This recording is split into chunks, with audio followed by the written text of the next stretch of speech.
ಮಾಲೂರಲ್ಲಿ ನಮ್ಮನ್ನು ಬಳಸ್ಕೊತಾ ಇದ್ದಾರಲ್ಲ ಎಸ್ ಸಿಗಳು ಅಂತ ಬಳಸ್ಕೊತಾ ಇದ್ದವರು ಎಸ್ ಸಿಗಳ ಮೇಲೆ ಕಾಳಜಿನೇ ಇಲ್ಲ.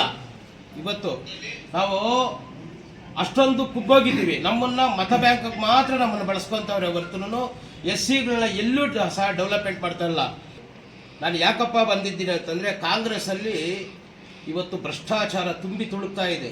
ಯಾವ ಇಲಾಖೆಯಲ್ಲಿ ಹೋದ್ರೂ ಸಹ ನಾವು ಕಾಂಗ್ರೆಸ್ ಹರ ಅಂತ ಹೇಳ್ಕೊಂಡಷ್ಟು ನಮ್ಗೆ ನೋವಾಗೋಯ್ತು.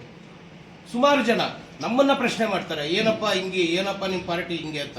ಈ ನೋವು ನಮಗೆ ಸಹಿಸ್ಕೊಳಕ್ಕಾಗದೆ ಆಮೇಲೆ ನಮ್ಮ ಬೆಳವಣಿಗೆನ ಅಲ್ಲಿ ಕೆಲವರು ಕಾಂಗ್ರೆಸ್ಸವರೇ ನಮ್ಮನ್ನು ಕಾಲೆಳೆದು ನನ್ನ ಬೆಳವಣಿಗೆನ ತುಳಿದ್ಬಿಟ್ರು. ಅಲ್ಲಿ ನನ್ನ ಸ್ವಾಭಿಮಾನಕ್ಕೆ ಧಕ್ಕೆ ಬಂತು. ನಾನು ಆಗ ತೀರ್ಮಾನ ಹಾಕ್ಕೊಂಡೆ, ಇಲ್ಲಿ ನನ್ನ ಸ್ವಾಭಿಮಾನಕ್ಕೆ ಧಕ್ಕೆ ಇದೆ, ಇಲ್ಲಿದ್ದರೆ ಇನ್ನೂ ನನ್ನ ಸ್ವಾಭಿಮಾನಕ್ಕೆ ಇನ್ನೂ ಧಕ್ಕೆ ಬರ್ತದೆ, ಇಲ್ಲಿದ್ದರೆ ನಾನು ಪ್ರಯೋಜನ ಇಲ್ಲ, ನಾನು ಎಲ್ಲಿಂದ ಬಂದೆ, ನಾನು ಆ ಮನೆಗೆ ಹೋಗೋಣ ಅನ್ನೋ ಒಂದು ನಿರ್ಧಾರ ತಗೊಂಡು ಇವತ್ತು ವಿಜಯಣ್ಣವರು ನೇತೃತ್ವದಲ್ಲಿ ನಮ್ಮ ಹಲವಾರು ಸಂಘಟಕರು, ನಮ್ಮ ಶ್ರೀನಾಥ್ ಅವರಾಗಿರ್ಬೋದು, ಕುಟ್ಟಿಯವರಾಗಿರ್ಬೋದು, ನಮ್ಮ ಮೇಯ್ನು ನಮ್ಮ ನಾರಾಯಣಪ್ಪ ಅವರು, ಮಾಸ್ಟ್ರು ಎಚ್ ನಾರಾಯಣಪ್ಪ ಅವರು, ನಮ್ಮ ಸೀನಣ್ಣವರು, ನಮ್ಮ ಅಧ್ಯಕ್ಷರು, ಮೂಲತಃ ಅಧ್ಯಕ್ಷರಿದ್ದಾರೆ, ಅವ್ರದ್ದೊಂದು ಹೇಳಲೇಬೇಕು. ನಾನು ನಾಯಕತ್ವ ನಾನು ಹೇಳಲೇಬೇಕು. ಮಾಲೂರಲ್ಲಿ ನಮ್ಮನ್ನು ಬಳಸ್ಕೊತಾ ಇದ್ದಾರಲ್ಲ ಎಸ್ ಸಿಗಳು ಅಂತ ಬಳಸ್ಕೊತಾ ಇದ್ದವರು ಎಸ್ ಸಿಗಳ ಮೇಲೆ ಕಾಳಜಿನೇ ಇಲ್ಲ. ಇವತ್ತು ನಾವು ಅಷ್ಟೊಂದು ಕುಗ್ಗೋಗಿದ್ದೀವಿ. ನಮ್ಮನ್ನ ಮತ ಬ್ಯಾಂಕ್ ಮಾತ್ರ ನಮ್ಮನ್ನು ಬಳಸ್ಕೊಂತವ್ರೆ ಹೊರತು ಎಸ್ ಸಿಗಳನ್ನ ಎಲ್ಲೂ ಸಹ ಡೆವಲಪ್ಮೆಂಟ್ ಮಾಡ್ತಾ ಇಲ್ಲ. ಈ ಹಿಂದೆ ನಮ್ಮ ರಾಮಮೂರ್ತಿ ಅವರ ಅಧ್ಯಕ್ಷತೆ, ಅವರು ಪುರಸಭೆ ಅಧ್ಯಕ್ಷರಾಗಿದ್ರು, ಅವ್ರ ಅಧ್ಯಕ್ಷತೆಯಲ್ಲಿ ಇವತ್ತು ಮಾಲೂರಲ್ಲಿ ಏನಾದರೂ ಅಂಬೇಡ್ಕರ್ ಭವನ, ಆಗ ಸನ್ಮಾನ್ಯ ಕೃಷ್ಣ ಶೆಟ್ಟಿ ಅವರು ಸಚಿವರಾಗಿದ್ದರು, ವಸತಿ ಸಚಿವರಾಗಿದ್ದರು, ಅವರ ಅಧ್ಯಕ್ಷತೆಯಲ್ಲಿ ಭವನ ಒಂದಾಯಿತು. ಮತ್ತು ನಮ್ಗೆ ಅಂಬೇಡ್ಕರ್ ಅವರ ಕಂಚಿನ ಪ್ರತಿಮೆ ಮತ್ತು ಅಂಬೇಡ್ಕರ್ ಪಾರ್ಕು ಕಾಂಪೌಂಡು ಇವತ್ತೇನೋ ಶಾಶ್ವತವಾಗಿ ಉಳಿದೈತೆ ಅಂತಂದರೆ ನೋಡಿ ರಾಮಮೂರ್ತಿ ಅವರ ಕೊಡುಗೆ.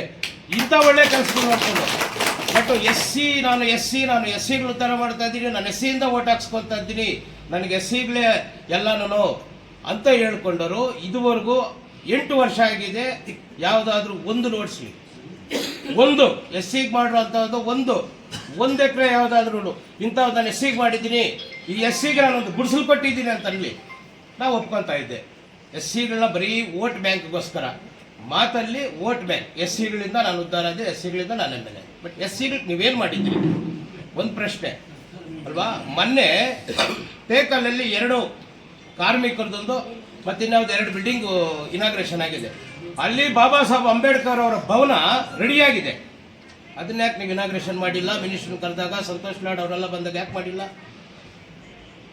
ಅವತ್ತು ಸಮಾಜ ಕಲ್ಯಾಣ ಇಲಾಖೆ ಸಚಿವರು ಅವ್ರ ಜೊತೆಲೆ, ಕಾರ್ಮಿಕರ ಸಚಿವರ ಜೊತೆಲೆ ಕರೆಸಿ ಇನಾಗ್ರೇಷನ್ ಮಾಡ್ಬೋದಾಗಿತ್ತಲ್ಲ. ಅಲ್ಲಿ ಗಿಡ ಮರ ಬೆಳ್ಕೊಂಡಿದೆ. ಇದು ಎಸ್ ಸಿಗಳು ಉದ್ಧಾರನ?